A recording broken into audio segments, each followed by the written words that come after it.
ऐसी लस्टफुल बातों पे आ जाता है और फिर मेरे हाथ वाथ पकड़ के ऐसे गंदे तरीके से टच करने लग जाते हैं मुझे कि मैं तुमसे फ्रेंडशिप करना चाहता हूँ। और उसके बाद क्या कहते हैं, एक बुजुर्ग आदमी, 60 साल का बुजुर्ग आदमी, और एकदम से मेरे लिए तो अनएक्सपेक्टेड ये सारी चीज़ें हो रही थी। पैरों के नीचे से मेरी ज़मीन खिसकी हुई थी, क्योंकि बिल्कुल मैं कभी इमेजिन ही नहीं कर सकती थी कि एक इतना 60 साल का बुजुर्ग इतने रेपुटेड पोस्ट पे बैठे हुए। हालांकि मैं उनको अब सम्मानजनक शब्दों से भी नहीं बोल सकती हूँ, क्योंकि अब मुझे उनकी पूरी जो इंटेंशन है वो पता चल चुकी थी तब तक। तो ये सब अनएक्सपेक्टेड जैसी मुझे व्यवहार हुआ मेरे साथ में, टच होने लगा, तो मैं क्या करी, मैं हाथ जोड़ करके इसके सामने खड़ी हो जाती हूँ कि सर प्लीज़, मैंने कहा आप इस आधार पे मेरा रिजेक्शन नहीं कर सकते हैं, आपने मेरा इंटरव्यू नहीं लिया, इसमें मेरी कोई गलती नहीं है, आपकी गलती है। नमस्कार, आप देख रहे हैं उत्तराखंड तक और मैं हूं आपके साथ सरिता तिवारी। जिस तरह से आप देख रहे हैं कि यूके ट्रिपल एससी की कुछ परीक्षाएं अभी सरकार ने कहा है कि वो यूकेपीएससी यानी कि लोक सेवा आयोग यहां पर करवाएगा, लेकिन क्या लोक सेवा आयोग की जो कार्य प्रणाली रही है क्या वो उतनी पाक साफ रही कि उस पर भरोसा किया जा सकता है? ऐसा इसलिए हम कह रहे हैं क्योंकि हमारे साथ इस वक्त एक पीड़ित अभ्यर्थी बैठी हैं जिन्होंने यूकेपीएससी के एक लेक्चरर की परीक्षा यहां पर दी थी। उनके साथ कुछ ऐसा हुआ है और इसी को लेकर हम बात कर रहे हैं कि क्यों आखिरकार यूकेपीएससी भी सवालों के घेरे में, शक के घेरे में है। आपने लेक्चरर की परीक्षा दी थी, थोड़ा सा बताइए किस साल में आपने ये परीक्षा दी थी और क्या घटना घटी आपके साथ? मैम 2000, पहले तो आपका बहुत बहुत धन्यवाद कि आपने मुझे ये प्लेटफॉर्म दिया। और मैम ये जो प्रवक्ता भर्ती की परीक्षा थी, ये 2018-19 की प्रवक्ता भर्ती की परीक्षा है। और इसमें जो है ये नियमावली थी कि जो सब्जेक्टिव बेस्ड रिटर्न इंटरव्यू हुआ था, और उसके बाद जो 100% सिलेक्शन होना था वो सिर्फ इंटरव्यू के आधार पे होना था। तो जब हमने एग्ज़ाम दिया था, रिटर्न का एग्ज़ाम, तो मैं टॉप मोस्ट कैंडिडेट में से एक थी। और उत्तराखंड मेरा जो है 4th या 5th पोजीशन है मेरे सब्जेक्ट में। तो ऐसा होता है कि जीआईसी और जीजीआईसी दो संवर्ग हैं यहाँ पे लेक्चरर के लिए। तो जो टॉप मोस्ट कैंडिडेट होते हैं उनको दो जगह इंटरव्यू का मौका मिलता है, फीमेल कैडर में भी और जनरल कैडर में भी। तो मेरे हाईएस्ट मार्क्स थे, तो मुझे दोनों जगह इंटरव्यू का मौका मिला था। और जो मेरा फीमेल कैडर का इंटरव्यू था ये था 20 मई 2019 को। तो जब मेरा ये इंटरव्यू हुआ था, तो इसमें जो मेरे पैनल में थे वो पैनल का जो चेयरपर्सन होते हैं वो आयोग के मेंबर थे, और इनके अलावा दो सब्जेक्ट एक्सपर्ट और थे, उनमें एक फीमेल भी थी ना। तो जब मेरा ये इंटरव्यू हुआ था, ये लगभग पौने घंटे का इंटरव्यू हुआ था मेरा। और इंटरव्यू के दौरान मतलब अच्छा इंटरव्यू हुआ था। सब्जेक्ट एक्सपर्ट ने मेरी इंटरव्यू की तारीफ की थी, क्लैपिंग की थी मेरे लिए। और मुझे पूरा कंफर्म था कि मेरा इसमें सिलेक्शन हो जाएगा। हालांकि इस इंटरव्यू के दौरान जो सब्जेक्ट के जो पैनल के जो चेयरपर्सन थे, जयदेव सिंह आर्य जी, इन्होंने मेरे से काफ़ी सारी पर्सनल जानकारियां मांगी थी।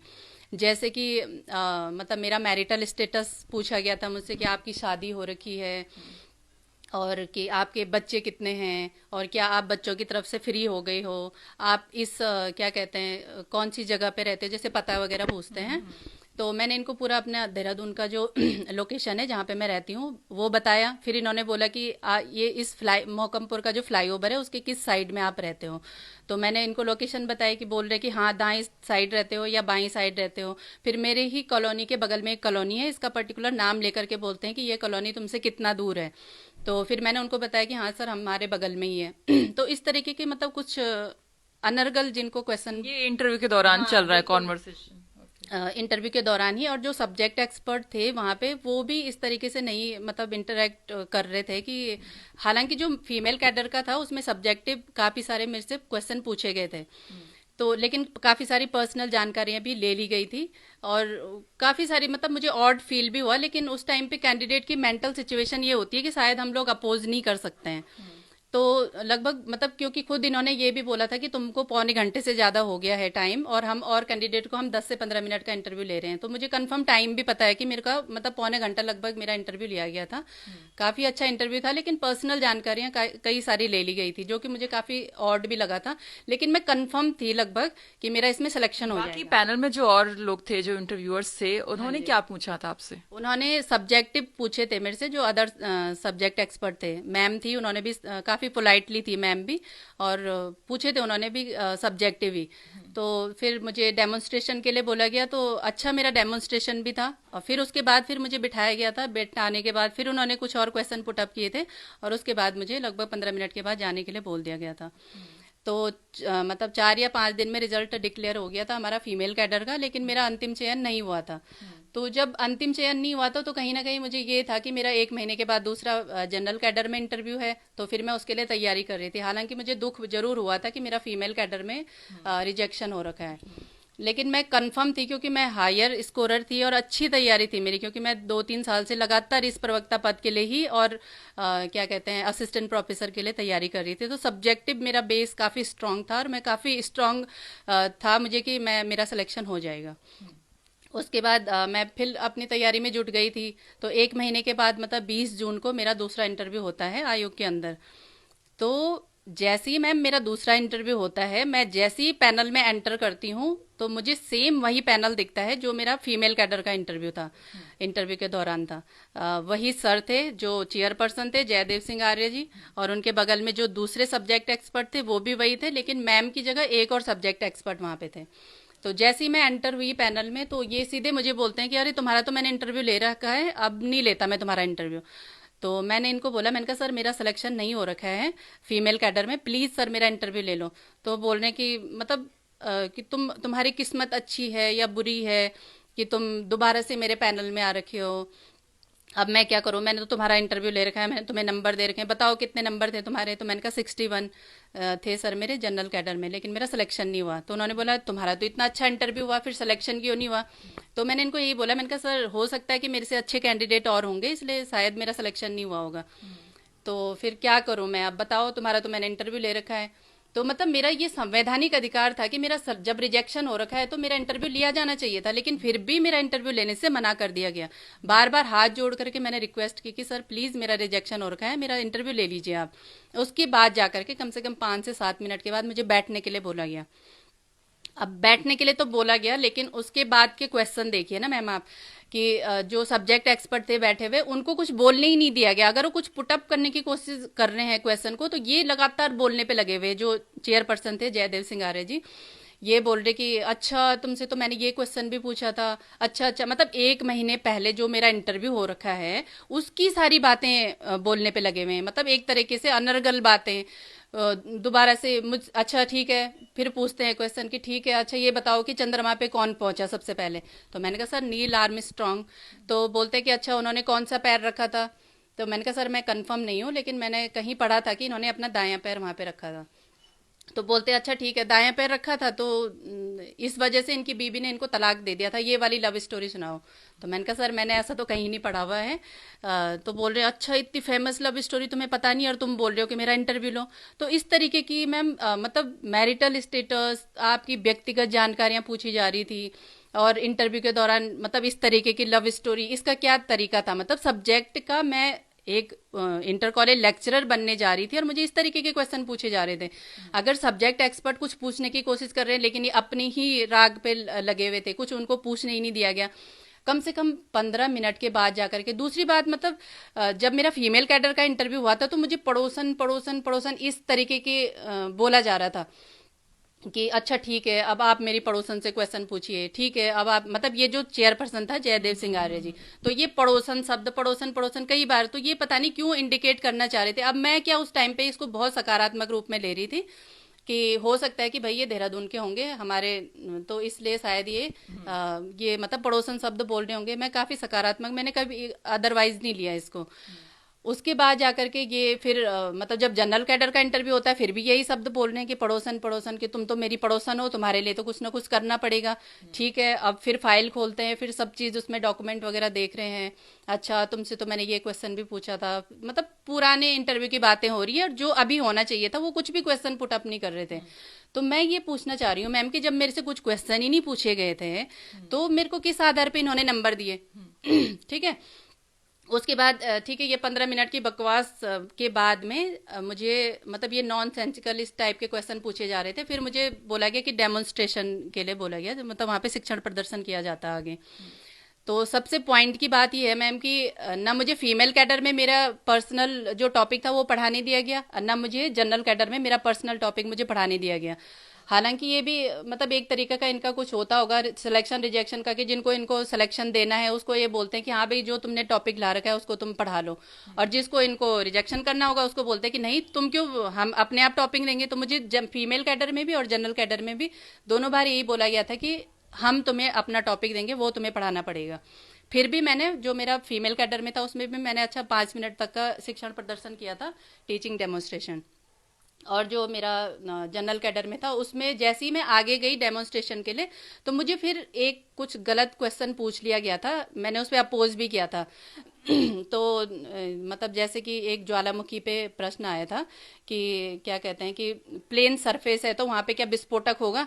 तो मैंने इनको बोला था, मैंने कहा सर वो लावा पे डिपेंड होता है कि एसिटिक होगा तो भाई विस्फोटक होगा, अगर डेंस लावा होता है तो विस्फोटक होता है, लेकिन अगर क्षारीय होता है तो सिर्फ दरारी उद्भेदन वहाँ पे होता है। तो इन्होंने बोला नहीं नहीं तुम्हारा तो कॉन्सेप्ट ही गलत है, और फिर उसके बाद मुझे पढ़ाने नहीं दिया गया, तो डेमोन्स्ट्रेशन भी नहीं करने दिया गया जिस तरीके से होना चाहिए था। तो उसके बाद 15 से 20 मिनट का मेरा इंटरव्यू हुआ और मैं इन्होंने मुझे वापस भेज दिया। तो मैं खुद ही अनसेटिस्फाई थी, क्योंकि मुझे पता चल चुका था कि ये कुछ इतने नॉनसेंसिकल क्वेश्चन के आधार पे मुझे क्या नंबर देंगे ये, फिर डेमोन्स्ट्रेशन मुझे करने नहीं दिया गया। तो मैं बिल्कुल एक तरीके से वहाँ से निकल गई, और जब मतलब बहुत ही लो फील कर रही थी मैं उस टाइम पे, क्योंकि मैं खुद इवेल्युएट हम लोग कर सकते हैं कि भाई कुछ इस तरीके के क्वेश्चन ही नहीं पूछे गए कि इस आधार पे नंबर देंगे। दूसरी बात कि इंटरव्यू लेने से सीधे सीधे मना कर दिया गया था। उसके बाद क्या हुआ? तो उसके बाद सर मैम मैं जो है सीधे घर के लिए निकल गई थी। तो क्योंकि हमारा फ़ोन वगैरह जमा होता है, हमने फ़ोन वगैरह निकाला, हस्बैंड मेरा वेट कर रहे थे गेट पर ही, और हम सीधे घर के लिए निकल गए थे।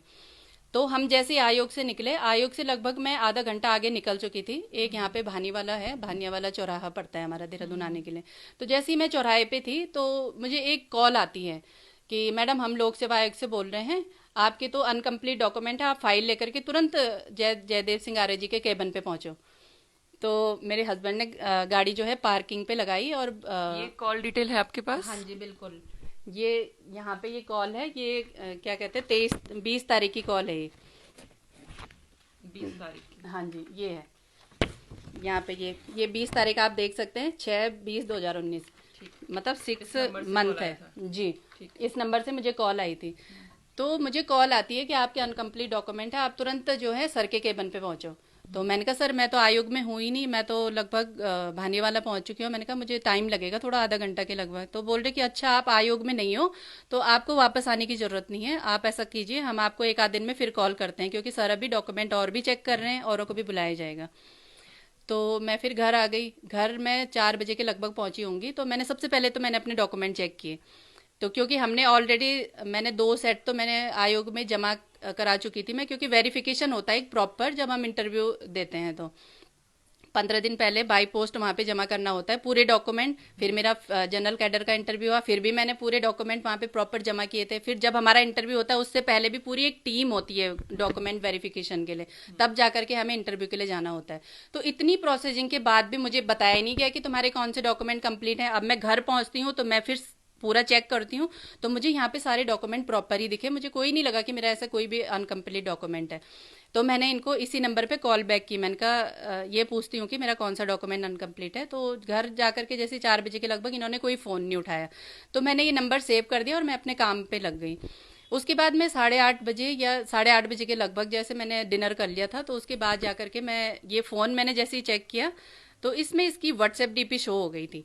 अब व्हाट्सएप डीपी जैसी शो हुई तो मुझे नंबर का तो पता चल गया था, कि कंफर्म हो गया था कि ये पैनल से ही मुझे कॉल की गई है, क्योंकि ये जो इसका असिस्टेंट था ये वहीं पैनल के ही बाहर जो है कंप्यूटर सिस्टम के आगे बैठा हुआ था, और थोड़ा बहुत इंटरेक्शन भी कर रहा था जितने भी कैंडिडेट थे।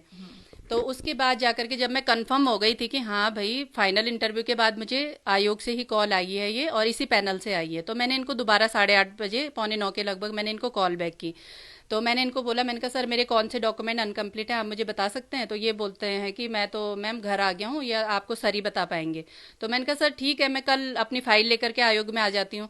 तो ये बोलते हैं मैडम वो तो आपको सर ही बताएंगे, अपने आप कॉल करेंगे, क्योंकि अभी और बच्चों के भी जो है डॉक्यूमेंट चेक हो रहे हैं। तो उसके बाद में 21 और 22 को तो मैं पूरा इंतजारी में ही थी कि मुझे आयोग से कोई कॉल आने वाली है, लेकिन 21-22 को मतलब 2 दिन तक कोई कॉल नहीं आई। उसके बाद 23 तारीख को अचानक से सुबह के 8 बजे के लगभग मुझे कॉल आ रही है सुबह मॉर्निंग में, कि मैडम तुरंत 10 मिनट के अंदर अंदर आप रिस्पना पुल पे पहुंचिए और आपको आयोग में आने की ज़रूरत नहीं है, सर को आप यहीं पे अपना एक डॉक्यूमेंट का सेट पकड़ा दो।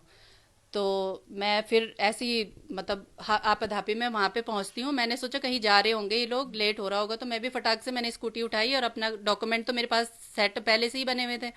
तो मैं जैसे ही रिस्पना पुल पे पहुँचती हूँ वहाँ पे कोई नहीं था ये लोग। तो मैंने इनको कॉल की, मैंने कहा सर आप लोग कहाँ पे, मैं यहाँ पे पहुँच चुकी हूँ। तो ये मुझे बोलते हैं कि ठीक है, आप ना अपोजिट साइड एक होटल है वहाँ पे रिस्पना पुल चौराहे पे, JSR कॉन्टिनेंटल। तो वो बोलते हैं कि आप इसके गेट पे वेट करो, हम पहुँचते हैं। अब मैं क्या सोच रही हूँ कि मुझे अपोजिट साइड रहने के लिए बोला गया है, तो ये मे भी धर्मपुर की साइड से आ रहे होंगे। तो जितनी गाड़ियां जा रही थी मैं सबको देख रही थी कि मे भी कोई गाड़ी मेरे सामने रुकने वाली है।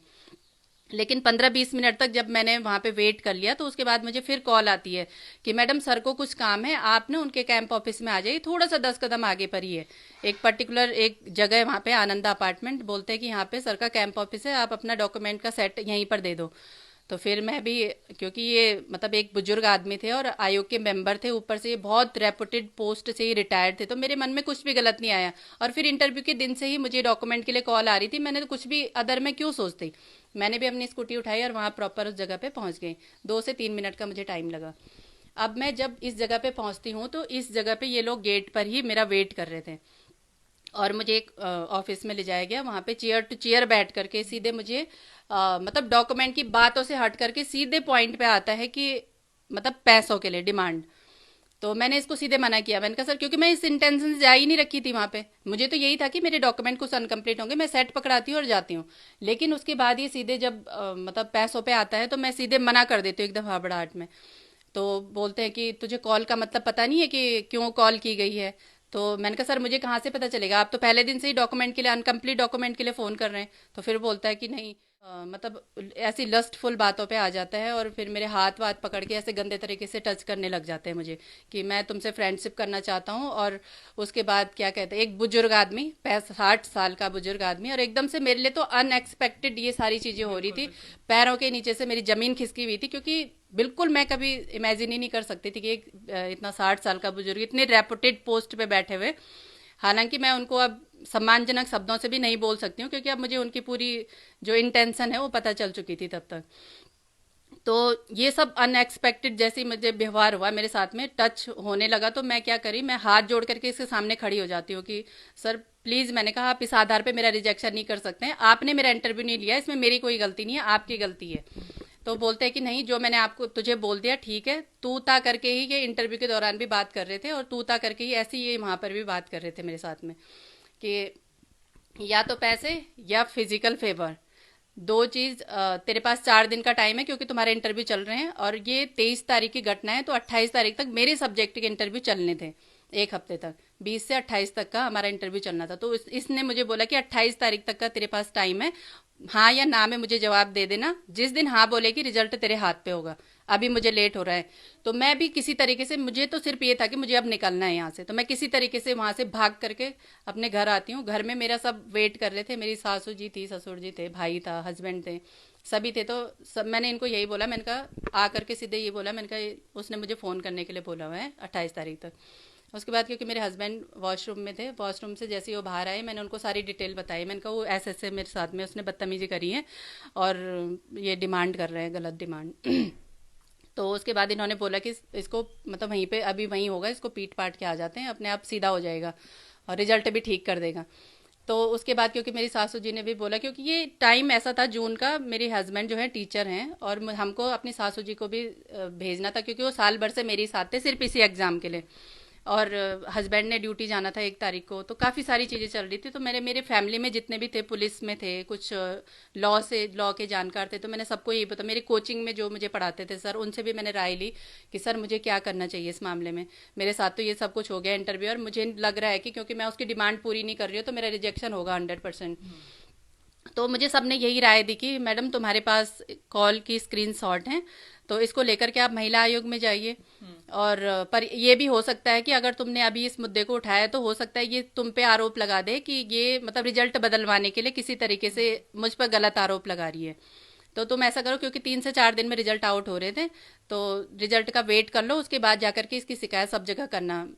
तो उसके बाद क्या है, मैं क्योंकि मैं बिल्कुल घबरा चुकी थी उस टाइम तक, और मुझे ये था कि हाँ ये मुझे कॉल करेगा दोबारा मिलने के लिए। तो मैंने क्या किया, हम सीधे उठ करके श्रीनगर चले गए। मैंने सोचा हम अपनी सासू जी को भी छोड़ करके आ जाएंगे, और उसके बाद जो है 2-3 दिन में मेरा रिजल्ट भी आउट हो जाता है, फिर मैं देखती हूँ कि मुझे क्या करना है। तो मैं जैसे ही श्रीनगर पहुंचती हूँ, श्रीनगर 28 तारीख को मुझे फिर कॉल आती है इनकी कि आज हम वाइंड अप कर रहे हैं इंटरव्यू को, और अगर तुम्हें अभी मुझे मिलती है तो मैं अभी भी तेरे हाथ पे रिजल्ट पकड़ा दूंगा, और अगर नहीं मिलती है तो फिर मत बोलना कि लेट हो जाएगा, फिर मत बोलना कि मेरा रिजेक्शन हो गया इसमें। सीधे ये मेंबर खुद मुझे 28 तारीख की कॉल कर रही है। उसके बाद मैम अब मुझे कंफर्म तो हो गया था कि जब मैं इसकी डिमांड पूरी नहीं कर रही तो मेरा रिजेक्शन होगा। मैं घर आती हूँ 30 तारीख को। मुझे हस्बैंड को मेरे ड्यूटी जाना था, मैं अपने भाई बच्चों के साथ में यहाँ अकेली थी। तो मेरी एक तरीके से हिम्मत नहीं हो रही थी, क्योंकि मुझे कई सारे लॉ के जो जानकार हैं उन्होंने ये भी डरा दिया था कि तुम्हारे पास अगर एविडेंसेस नहीं है तो आयोग तुम पे मानहानि का मुकदमा करेगा, या इस तरीके की, क्योंकि कई सारी चीज़ें ऐसी हो चुकी हैं आयोग में पहले भी। तो और तब तक आपके पास कोई सबूत भी नहीं सबूत था? नहीं था मेरे पास, सिर्फ ये था कि कॉल की स्क्रीनशॉट थी। तो उसके बाद 10 या 11 दिन में रिजल्ट आउट हो गया था, और मुझे जैसा मुझे पता ही था कि मेरा रिजेक्शन हो रखा था दोबारा से, बल्कि पहले से भी और 2 नंबर मुझे कम मिले हुए थे। पहले 61 थे, यहाँ पे मुझे फिर 59 नंबर दे करके रिजेक्शन किया हुआ था। मतलब एक टॉप कैंडिडेट होने के बावजूद, और फीमेल कैडर में मेरा बेस्ट इंटरव्यू, बेस्ट मैं इसलिए बोल रही हूँ क्योंकि मुझे सब्जेक्ट एक्सपर्ट ने बहुत ही मुझे शाबाशी दी थी। और जो मेरा जनरल कैडर का इंटरव्यू था इसमें तो कुछ हुआ ही नहीं था, मतलब इंटरव्यू लेने के लिए मना कर दिया गया था। फिर मेरे रिक्वेस्ट करने के बाद मेरे से क्वेश्चन पूछे गए, लेकिन बहुत ही असभ्य, बहुत ही मतलब मैं क्या कहूँ, अनर्गल बातें, अवांछित बातें उसमें पूछी गई थी मेरे से। तो इंटरव्यू उस तरीके का हुआ नहीं था। तो इस आधार पे तो मतलब उस यूके पीएससी में जहां से जुडिशियरी से लेकर के तमाम प्रशासनिक पद जाकर के निकल रहे हैं, वहां से उस यूके पीएससी के अंदर इस तरीके के ये में लव स्टोरी पूछी जा रही बिल्कुल है। इंटरव्यू में लव स्टोरी पूछी जा रही है, कैंडिडेट का बैकग्राउंड पूछा जा रहा है, मैरिटल स्टेटस पूछा जा रहा है, उसकी पूरी लोकेशन चेज की जा रही है। क्यों सर? अगर एक मैं तो एक प्रवक्ता बनने के लिए वहां पे जा रही हूँ ना, मेरे आपने ये जानकारी लेकर के क्या करना था? आप मैं एक लेक्चरर बनने जा रही हूँ, आपको तो महिला सशक्तिकरण से संबंधित पूछने चाहिए थे। भाई गांव के गांव खाली हो रखे हैं, पलायन हो रखा है, स्कूलों की हालत इतनी जर्जर स्थिति में हमारे सरकारी स्कूल हैं, किस क्या कंडीशन है। आप दुर्गम क्षेत्रों में जाकर के देखिए शिक्षा के क्या हालात हैं। कोई मतलब नहीं इन लोगों को। खैर उसके बाद आपने कुछ कंप्लेन हाँ की? बिल्कुल मैम, जैसे ही मेरा रिजल्ट आउट हुआ तो मेरे फिर पैरों के नीचे से जमीन निकली हुई। मुझे मतलब इतना मुझे गुस्सा आया, मैंने सीधे पहले इन्हीं को ही कॉल की। मैंने कहा मेरे पास तुम्हारे सारे एविडेंसेस है, मैं सीधे जा रही हूँ पुलिस के पास। और उसके बाद ये स्विच ऑफ करके बैठ जाता है। तो मैं वहाँ के जो यहाँ की एसएसपी थी तत्कालीन, उनके पास गई। मैंने कहा मैम ऐसा ऐसा मेरे साथ में हो रखा है, और मुझे इसके खिलाफ जांच चाहिए, इस पे कानूनी कार्रवाई कीजिए आप कि इसने इंटरव्यू के दौरान इतना कुछ किया, और उसके बाद क्योंकि इसकी डिमांड पूरी नहीं हुई इसलिए इस आदमी ने मेरा रिजेक्शन किया है। तो मैम ने मुझे ये बोला कि मैम ने मुझे सीओ डालन वाला के पास भेजा था, और उनके पास मैंने पूरी जानकारी दी। तो मैम ने ये बोला कि हाँ तुम्हारे पास अगर कोई डिजिटल एविडेंसेस होते तो तब एफआईआर हो सकती है, लेकिन इस आधार पे एफआईआर होना बड़ा मुश्किल है। तो मैम ने बोला, तो मैंने कहा मैम ठीक है, मैं रिकॉर्डिंग करने की कोशिश करती हूँ, और आप तब तक इनकी कुछ सीडीआर वगैरह और लोकेशन वगैरह निकालिए, और जो जिस पर्टिकुलर जगह पे मुझे वेट कराया गया था और जहाँ पर मुझे बुलाया गया था वहाँ की आप सीसीटीवी की फुटेज निकाल दीजिए। तो 3-4 चीज़ें हो जाएंगी, तो उसके बाद हम एफआईआर लॉन्च करवा देंगे। तो उसके बाद जाकर के मैं सीधे घर आई और मैंने इनको कॉल की। ये जितनी भी कॉल रिकॉर्डिंग है ये लगभग 20 मेरे साथ जो मिसबिहेव हुआ था इसके 20 से 22 दिन के बाद की हैं रिकॉर्डिंग्स। ठीक है मैम, जो वायरल भी हुई थी अभी कुछ दिन पहले एक लोकल मीडिया चैनल पे, तो वो मेरी ऑडियो थी, और वो ऑडियो मैंने मिसबिहेव के लगभग 20 से 22 दिन के बाद बनाई थी, क्योंकि मेरे पास कुछ भी एविडेंसेस नहीं थे, और ये सिर्फ रिकॉर्डिंग एक जरिया था मेरे पास कि ताकि मैं वो वायरल ऑडियो अभी हम कुछ देर में हमारे जो दर्शक हैं उनको भी यहाँ पर सुना देंगे। हाँ जी बिल्कुल। हेलो। हेलो। हाँ आरती जी, एक मिनट बात करिए आप। हेलो। Hello sir. कैसी है? मैं ठीक हूँ सर, आपने मेरा रिजल्ट खराब क्यों किया? अरे ठीक है, सब ठीक हो जाएगा। सर कैसे होगा ठीक, आप ये बताइए ना। जब आप नहीं हो सकता, आप मैंने उसी दिन सुन, पहले सुन। हाँ। 500 पोस्ट आ गई है, 507 पोस्ट। सर पता नहीं कब आएंगे, क्या आएंगे, अब फिर क्या 3 महीने में, अरे कल परसों आने वाली है भाई, 10 दिन में उसका होने वाला है। पहले सुनो, हम्म। और हर हाल में तैयारी कर। और इसमें तेरा हो जाएगा। इतनी बेस्ट तरीके से मेरी तैयारी है ना सर, मैंने नेट क्वालिफाइड किया हुआ 5 साल का मेरे। पहले मेरी बात सुन ले, जो जो जो बात मैंने उस दिन कही तुझसे कि इसमें नहीं हो पाएगा, तुझे कर दूंगा यहाँ। और दूसरी बात सुन ले, तुम्हारे ग्रेजुएशन में वो भी है साइंस साइड में, तो इसकी आ रखी है ACF की पोस्ट, वो हमारे हाथ पे है ना। मेरी साइंस साइड नहीं है ग्रेजुएशन। सांख्यिकी की भी है, सांख्यिकी कॉमर्स भी है तेरी? नहीं है? नहीं। तो हर हालत में 10 दिन में विज्ञप्ति जारी होने वाली है और तुझे निकाल दूंगा मैं, देख के रहना। सर मुझे लिखित रूप में दो, या तो मैं कैसे विश्वास करूँ आपका? हैं? आप मुझे लिखित रूप में दीजिए कि मैं करूँगा सिलेक्शन। अरे मिल के मैं बता रहा हूँ कि कर दूंगा, लिखित नहीं होता है इसका।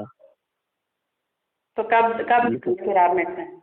10-12 दिन में एक विज्ञप्ति जारी होने वाली है लेक्चरर की, और 3 महीने के अंदर उसका सारा होना है, इसी सेशन में देना है हमने। तू परेशान मत हो। और 10 दिन में विज्ञप्ति जब मैंने तुम्हें, अरे नहीं आएगी तो 15 दिन में आएगी, कोई बात। तो 5 हमारे पास तो पोस्ट आई गई, हमारे पास 500 पोस्ट आ गई है। 10 दिन में नहीं आएगी तो 15 दिन में आएगी, क्या फर्क पड़ता है उसका। तो आप मेरे को लिखित रूप में दीजिए फिर ऐसे। लिखित रूप में विज्ञप्ति देते हैं क्या? विज्ञप्ति तो खुद अपनी लिखित होती है कि इंटरव्यू में आप सिलेक्शन करेंगे मेरा? कर देंगे, कर देंगे। जो पैनल किसी और पे पड़ गया था, हैं? किसी और पैनल में मेरा इंटरव्यू पड़ गया था। गारंटी मैं कर दूंगा, जा कह दिया, ज्यादा परेशान मत हो सर प्लीज। और पोस्टों से, अरे मैंने कह दिया, अब ज्यादा चक्कर में मत पड़। आप इधर सुनिए ना सर, जिन बच्चों को मैंने पढ़ा रखा पिछले 6 महीनों से, उनका सिलेक्शन हो रखा, जिनको एक। अब ज्यादा बात करेगी तो ज्यादा बात करने से कुछ होगा नहीं, इतनी बात समझ ले जितना मैंने कह दिया। तो आप और बीच में सुन ले, बीच में इससे बात करते रहना उत्तम से। इसलिए बात करना है कि कहीं छूट ना जाए, फॉर्म भरना छूट ना जाए। कोई और पोस्ट भी बीच में आती है तो ये बता पड़ेगा, मैं बोल दूंगा इसको कि उसको बता दे बीच में। लेकिन तू लेक्चरर की तैयारी कर, 2-3 महीने लगेंगे, इसमें हो जाएगा तेरा, ठीक है? तो सर मैं मैम से मिलती हूँ और उनको सारी जानकारी बताती हूँ। तो मैम ने मुझे मतलब 15 से 20 मिनट वो मुझे मिली और काफ़ी सकारात्मक उन्होंने मुझे बोला कि ठीक है, मैं अभी तो 2-3 दिन के लिए बाहर जा रही हूँ, लेकिन मैं देखती हूँ, इसकी खबर लेती हूँ। तो उसके बाद क्या हुआ कि 5 सितंबर को मैं मैम से मिली थी और उनको सारी जानकारी दी। मैंने कहा मैम इंटरव्यू के दौरान ये सब कुछ मेरे साथ में हुआ है और मैंने इसकी ये इलीगल और जो अनैतिक डिमांड थी वो पूरी नहीं की, इसलिए इस वजह से मेरा रिजेक्शन हुआ है। तो मैम ने उसके बाद 5 सितंबर को मैं मिली और 19 सितंबर को इस आदमी ने रेजिग्नेशन दे दिया। हालांकि इसका रेजिग्नेशन किस आधार पे था, क्या था, वो मुझे जब मैंने RTI लगाई तो इन्होंने मुझे कोई इस्तीफा नहीं दिया, लेकिन स्पष्टीकरण दिया था जो मेरे लेटर वहां पे पहुंचे थे। उसके बाद जो इसका असिस्टेंट था वो भी इसी के पैनल से संबद्ध था, जिसके नंबर से ये सबको, मतलब मुझे क्या औरों को भी कॉल की गई है, मुझे उसके पास मेरे पास एविडेंसेस हैं उसके भी, क्योंकि मेरे पास एक और ऐसे इंटरव्यू के बाद और भी अभ्यर्थियों को कॉल करते हैं और किसी ना किसी तरीके से कोई ना कोई बेनिफिट लेने की कोशिश करते हैं। बिल्कुल मैम, तो ये औरों को भी कॉल की गई होंगी और क्योंकि जब जैसे ही मैंने ये नंबर पुलिस को और जो अभ्यर्थी थे उनसे आपकी कोई बातचीत हुई कि आप लोगों के पास भी ऐसा ही कॉल आया है पैनल से? मैम जिस टाइम पे हमने ये उसके बाद मीडिया में, क्योंकि काफी सारे लड़कों के साथ में लगा इनको कि इसमें कुछ न कुछ अनियमितताएं हुई हैं, क्योंकि आयोग के द्वारा सिर्फ इसी परीक्षा के लिए नियमावली को चेंज करना, उससे पहले कुछ और नियमावली थी, फिर 2018-19 में और नियमावली थी, फिर जब हमने ये मुद्दा उठाया तो फिर इन्होंने नियमावली चेंज करके 2021 में अन्य नियमावली कर दी। तो ये कौन सा ये तरीका है कि हर साल आप नियमावली को चेंज कर रहे हैं? क्या करने की कोशिश कर रहे हैं? कौन तो वहां पर वो नियमावली को बनाने वाले हैं कि जिनको कुछ अभ्यर्थियों से कुछ लेना देना नहीं है। 3 साल पहले मेरी इतनी प्रॉपर स्टडी थी मैम कि मैंने UGC नेट की जो परीक्षा थी वो मैंने 79% के साथ में क्वालिफाई किया था, मतलब JRF की मेरी पोजीशन थी। हालांकि मुझे JRF मिल नहीं पाया था क्योंकि मैंने वहां पे कुछ टेक्निकल फॉल्ट हो गई थी। तो मतलब एक ऐसा कैंडिडेट जो पूरा ऑल इंडिया के साथ में फाइट कर रहा है और वो स्टेट में उसको इस तरीके से क्वेश्चन पूछ करके रिजेक्ट किया जा रहा है। तो काफी सारे औरों के साथ में भी PhD होल्डर थे और इस एग्जाम में जितने टॉपर थे सारे इस सिलेक्शन से बाहर किए गए। तो अगर एक कैंडिडेट अगर माना हो, कितने टॉपर थे इसमें? मैम 12 से 13 15 सब्जेक्ट थे मे भी, तो 12 से 13 टॉपर सब बाहर हैं। तो हो सकता है कि एक टॉपर, अगर हो सकता है कि इंटरव्यू के दौरान उसने कुछ नहीं वो बोल पाया होगा, तो एक और के मतलब साथ जो होगा। जो टॉपर नहीं थे वो इन 917 पदों पर बैठे हुए हैं। बिल्कुल मैम, जो हो ऐसे बहुत सारे कैंडिडेट हैं जो हमने क्या इन्होंने कि बिल्कुल लो कट ऑफ पर थे, 126 पे कट ऑफ जा रखी थी, उसको इंटरव्यू के दौरान 74 नंबर दिए दे करके टॉप मोस्ट कैंडिडेट बनाया गया।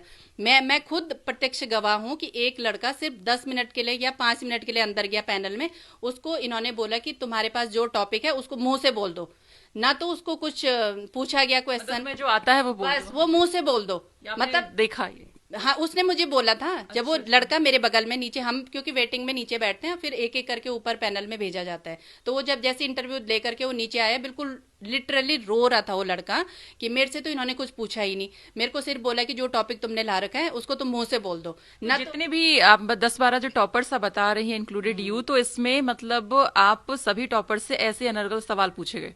सवाल पूछे नहीं गए, मतलब कुछ ऐसा ही हाँ, टाइम पास बिल्कुल हुआ है? ये टाइम पास टाइप का ही, सभी के मतलब मैडम आपको समझ में ये नहीं आएगा कि ये बिल्कुल खाना खाते खाते इंटरव्यू ले रहे थे, नमकीन खाते खाते इंटरव्यू ले रहे थे, इंटरव्यू के दौरान उठ करके पर्दे के पीछे जा रहे थे। तो ये आयोग के मानकों के बिल्कुल विरुद्ध ये चीजें हो रही थी। एक फीमेल कैंडिडेट से आप पर्सनल जानकारियां ले रहे हो, उसको पड़ोसन शब्द बोल रहे हो, ऐसे बोल, मतलब ड्यूरिंग इंटरव्यू ये बोला जा रहा है कि आपके लिए कुछ ना कुछ करना पड़ेगा। क्यों करना पड़ेगा भैया आपको कुछ ना कुछ? आप हमारी योग्यता के आधार पे चयन दीजिए, और अगर हम अयोग्य हैं तो फेंकिए हमारी फाइल डस्टबिन में। इस तरीके से आप क्यों आप इंटरव्यू।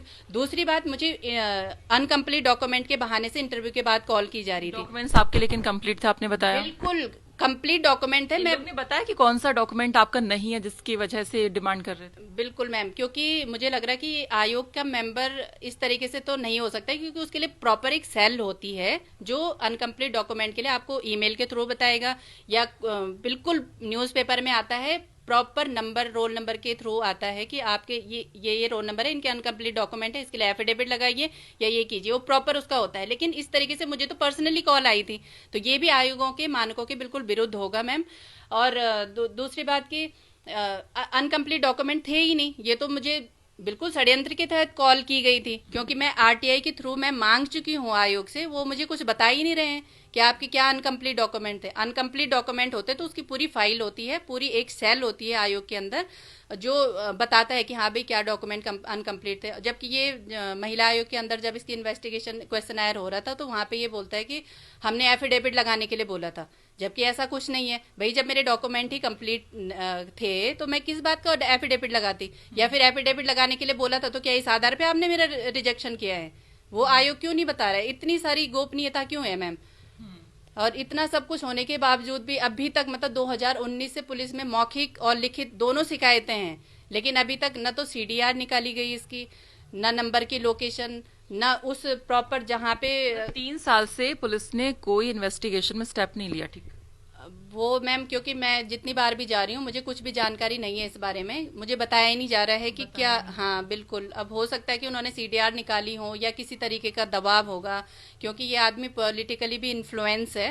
किससे इन्फ्लुएंस? ये इन्होंने, क्योंकि जैसे इन्होंने रेजिग्नेशन दिया, ये 2021 में कांग्रेस की सीट से ये विधायक के पद के लिए प्रचार कर रहे थे अपना। अच्छा, तो मे भी हो सकता है कि इसी वजह से मेरी ये जितनी भी इन्वेस्टिगेशन है दबा रखी रही होंगी कि ताकि इनके प्रचार पे कोई फर्क ना पड़े। हालांकि इनको शायद मे भी विधायक का टिकट नहीं मिला था उस टाइम पे।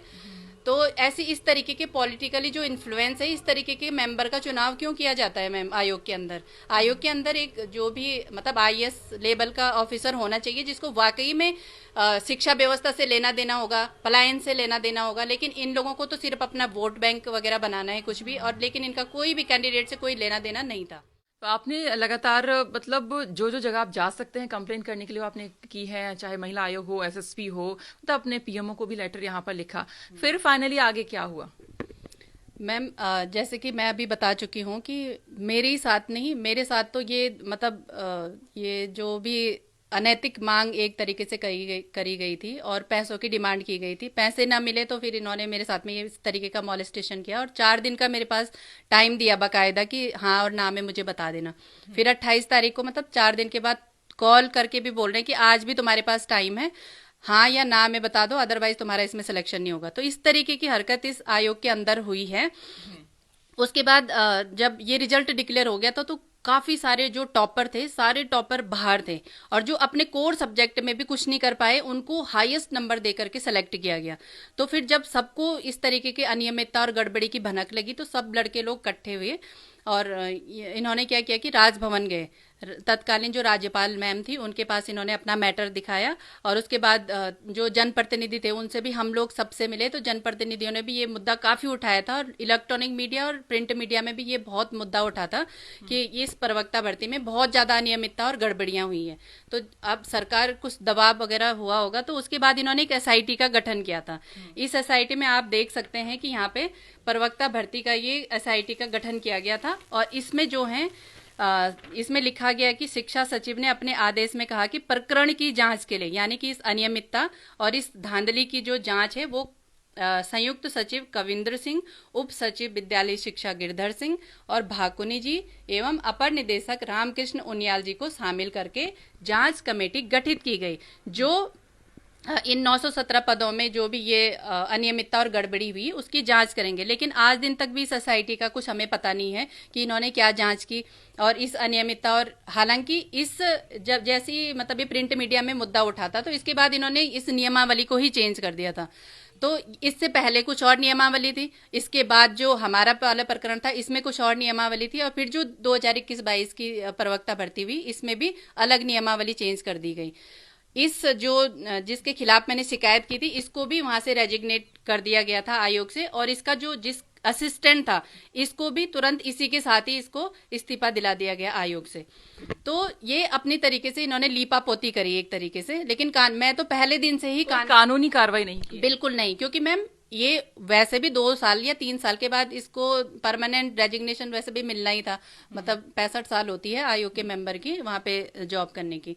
तो वैसे भी इन पे क्या फर्क पड़ा, अगर ये 2 साल पहले ही वहां से या 3 साल पहले ही वहां से हट गए थे तो इस्तीफा तो कोई कानूनी कार्रवाई नहीं होती ना। आपने जांच क्या किया, इस आदमी की वजह से पता नहीं कितने सारे कैंडिडेट का भविष्य जो है खत्म हो गया, एक तरीके से डिस्ट्रॉय हो गया। मैं खुद बोल रही हूँ कि अगर 2018 की बात की जाए तो वहां पे मैं ऑल इंडिया लेवल के जो कंपटीशन थे उनको फाइट कर रही थी और क्वालिफाई कर रही थी। लेकिन आज इस सारे जंजाल में फंस करके मैं पूरी अर्थ से और फर्श पे आ चुकी हूँ, मेरी पूरी स्टडी डिस्ट्रॉय हो चुकी है, मैं दर दर भटक रही हूँ। वहां महिला आयोग जा रही हूँ, एक एक जनप्रतिनिधि, आप मेरी सोशल साइट पे देखिए, मैंने हर किसी, कोई भी ऐसा कांग्रेस का होगा चाहे यूकेडी या बीजेपी तत्कालीन जो गवर्नमेंट थी, एक एक जनप्रतिनिधि को अपना वाला मैटर बताया कि कहीं ना कहीं से तो मुझे न्याय मिलेगा। लेकिन नहीं, कुछ इसमें आपने फिर बताया कि एसआईटी गठित हुई, 3 सदस्यीय एसआईटी रही। आपने एक कविंद्र इसमें है और एक गिरधर सिंह और एक कृष्ण उनियाल, ठीक है, ये 3 लोग हैं। कभी एसआईटी से कोई कॉल आपको आया, कभी बुलाया गया हो या कोई पूछताछ के लिए किसी तरह की कोई कार्रवाई हुई उसमें? बिल्कुल नहीं, क्योंकि जितने भी कैंडिडेट जो हमने कहा कि सारे जो टॉपर थे वो इकट्ठा हुए थे और उन्होंने इस चीज को प्रिंट मीडिया और इलेक्ट्रॉनिक मीडिया में उठाया था। उसके बावजूद एक कमेटी का गठन हुआ था, लेकिन किसी को भी कुछ नहीं बताया गया कि क्या मतलब किस तरीके की इसमें धांधली हुई, किस तरीके की अनियमितता हुई, किस तरीके की गड़बड़ी हुई। तो उसके बाद जाकर के जब कहीं से भी कुछ न्याय नहीं मिला तो सब लड़कों ने, जो 28 जो कैंडिडेट थे, इन्होंने क्या किया, रिट पिटीशन माननीय हाईकोर्ट में दाखिल की। तो ये हमारा मैटर जो है ऑलरेडी चल रहा है उसमें। और बाकी जो 12 टॉपर थे आपके अलावा भी, तो उनसे भी क्या मतलब कॉल करके इसी तरह की कोई फाइनेंशियली डिमांड की गई थी? मैम, जब मेरे साथ में ये सब कुछ हुआ है तो 100% औरों के साथ हुआ है, क्योंकि मैं इन लोगों को पहले से न तो कभी जानती हूँ। एक अनजान फीमेल को अचानक से फोन आ रहा है और इस तरीके की अनैतिक डिमांड हो रही है, तो क्यों नहीं औरों के साथ हुआ होगा। फिर दूसरी बात ये है कि जिस टाइम पे मैं ये प्रिंट मीडिया का मुद्दा उठा हुआ था, ने जैसे आपके साथ वो चीज शेयर किया होगा, 2 फीमेल थी ऐसे जिनको भी आयोग की तरफ से कॉल की गई थी। तो वो उनको मैंने मतलब काफी समझाया था कि हम लोगों के साथ में आप लोग जुड़ जाओ, आपको भी न्याय मिलेगा। लेकिन जब मेरे मैटर में कुछ नहीं हुआ तो फिर वो भी जाकर के घर बैठ गए, क्योंकि आपने इतना धक्का खा लिया कि अल्टीमेटली वो भी मतलब डिमोटिवेट हो गया कि आपको जब वो न्याय नहीं मिला तो उनको भी नहीं मिलेगा। अब ये एसआईटी गठित किए हुए 3 साल हो चुके हैं करीब करीब, लेकिन कोई भी इसमें एक्शन नहीं है। और वो जो व्यक्ति है जो आपने नाम बताया था आर्य करके, तो वो आज खुला घूम रहा है। बिल्कुल मैम, वो आराम से हैं। और जो मतलब जो इतना सब कुछ करने के बावजूद धांधली और ये सब मिसबिहेव जो इन्होंने मेरे साथ किया, वो तो आराम से बैठे हुए। मैं अपनी सारी मतलब फैमिली, अपनी पढ़ाई, सब चीज डिस्ट्रॉय कर करके इस तरीके के धक्के खा रही हूँ, लेकिन न्याय की अभी तक कोई गुंजाइश नहीं है। न तो इस प्रवक्ता भर्ती में जांच बिठाएगी, अनियमितता की जांच होनी चाहिए थी कि किस तरीके से, मतलब ऐसा क्या हुआ ऐसे कि सारे टॉपर बाहर हो गए। और आपने ये भी बताया था बीच में कि कुछ पॉलिटिकल भी इसका जो है मतलब सांठगांठ है या कोई इन्फ्लुएंस है, तभी इसमें कोई डर नहीं है, मतलब बेखौफ होके इस तरह की डिमांड करता है कि मतलब कोई डर नहीं देखा आपने उसकी आंखों में? बिल्कुल मैम, मैं बोल रही हूँ कि कोई भी एक अनजाने कोई फीमेल को अगर इस तरीके की डिमांड रखता है तो एक सिकंद तो होनी चाहिए थी फेस पे, मतलब इतना, मतलब फेस टू फेस इन्होंने इतनी सारी बातें की और इस तरीके का मिसबिहेव किया है मेरे साथ में।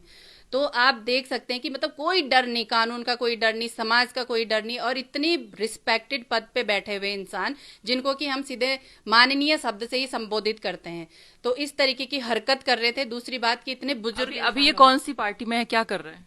ये जहां तक सुनने में ये आया कि जब इनको कांग्रेस की सीट से विधायकी का टिकट नहीं मिला तो फिर इन्होंने आम आदमी पार्टी ज्वाइन करी हुई। और मुझे 100% ये शक है मैम की, क्योंकि ये प्रचार में व्यस्त थे अपने कांग्रेस पार्टी के, तो मे भी हो सकता है कि इसी वजह से मेरी जांच जो है दबाई गई है। मैं सिर्फ ये चाह रही हूँ कि आखिर एक कैंडिडेट को इन्होंने क्यों अपनी इस तरीके की प्रॉपर्टी समझा कि हम जो चाहे हम कर सकते हैं। उस आयोग के जो इतना, मतलब एक रेपुटेड इंस्टीट्यूट है पूरे स्टेट का जहां से पूरे प्रशासनिक पद निकल रहे हैं, उसके अंदर एक फीमेल कैंडिडेट के साथ में इस तरीके का दुर्व्यवहार क्यों हुआ और क्यों मुझे इस तरीके से मिसट्रैक्ट किया गया मेरी पढ़ाई से। आप मुझे रिजेक्ट करना चाह रहे थे, ठीक है, आप भाई भतीजावाद कर रहे हैं, कुछ कर रहे हैं, आपको पैसे चाहिए थे, ठीक है कर देते आप, लेकिन आपको इस तरीके से मेरे साथ में मिसबिहेव करने का कोई अधिकार नहीं था, चाहे आप कितने भी बड़े रेपुटेड पोस्ट पे हैं।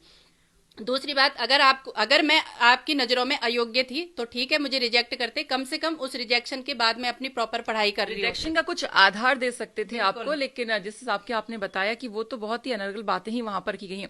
और दूसरा, अभी जो फिलहाल माहौल चल रहा, आपने खुद देखा भी है कि अभी यूके की 23 परीक्षा अभी यूके कराएगा और ये दावा किया जा रहा है कि बहुत ही पारदर्शी तरीके से करवाया जाएगा। लेकिन जो कहानी यहाँ पर हमने इनकी सुनी है पीड़ित अभ्यर्थी की और जो लेक्चरर की, इन्होंने जो परीक्षा यहाँ पर दी थी, उसके बाद इनके साथ जो घटनाक्रम हुआ आपने यहाँ पर सुना, और उसके बाद अब कहीं ना कहीं एक जो एक पारदर्शिता के साथ परीक्षा कराने का दावा अब जो लोक सेवा आयोग कर रहा है, उस पे कहीं ना कहीं सवाल क्या, पूरा कह सकते हैं कि पूरा पूरा पहाड़ यहाँ पर हमने देख लिया कि कितनी सारी चीजें यहाँ पर सामने आई हैं। तो ऐसे में जो अभ्यर्थी हैं, बाकी जो और मतलब परीक्षाएं देंगे यूके की समूह, मतलब बाकी जो परीक्षाएं जो यूके करवाएगा, तो आपको क्या लगता है कि मतलब जो आपके साथ हुआ उन लोगों के साथ भी होगा ऐसे ही?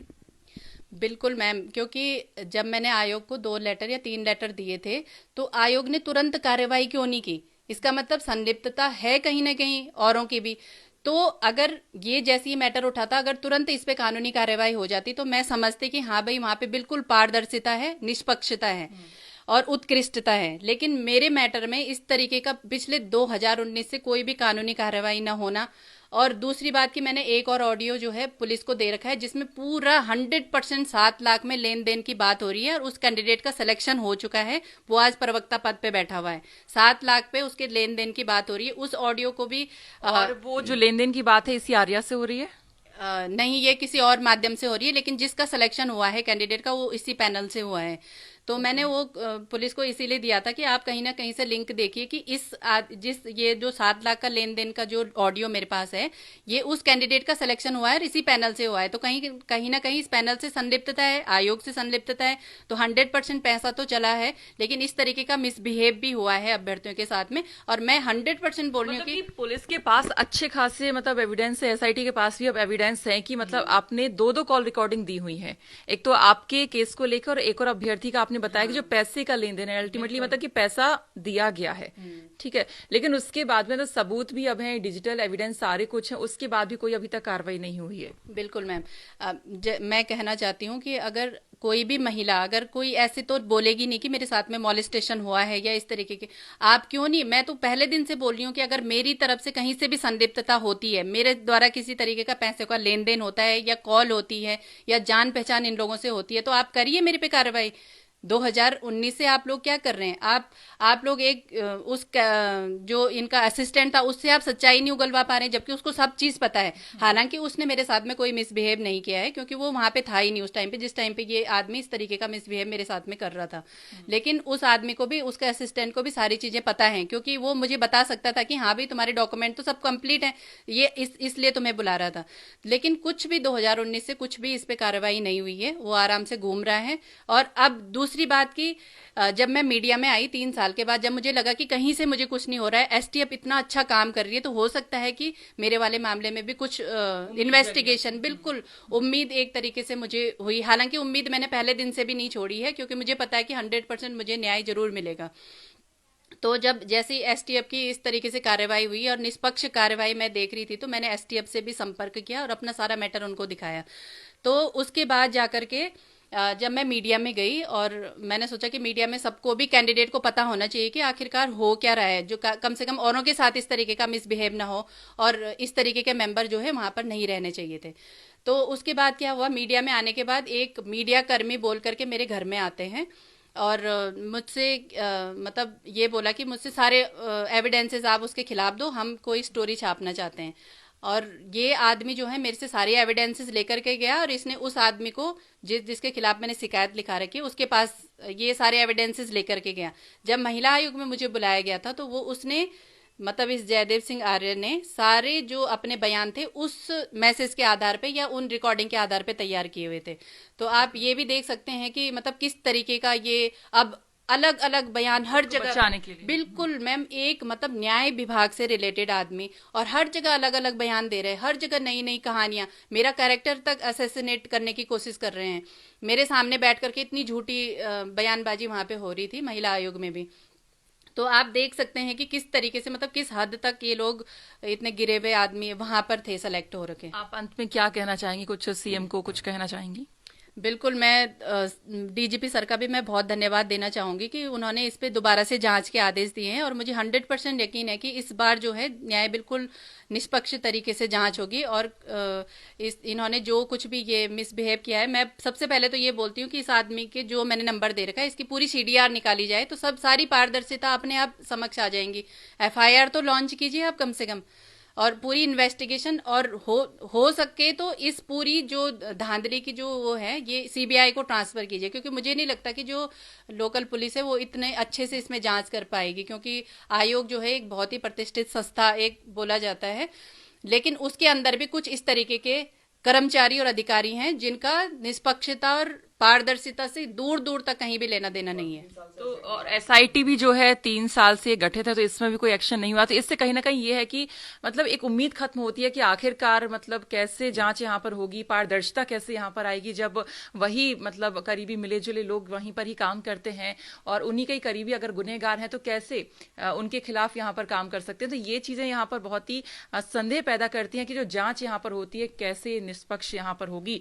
और जिस तरह से हमने शुरू में भी कहा था कि अब यूकेपीएससी कुछ परीक्षाएं यहाँ पर आयोजित करवा रहा है, जो कि यूके की परीक्षा है, तो इसको लेकर भी अब कहीं ना कहीं शक के घेरे में लोक सेवा आयोग भी यहाँ पर आता है।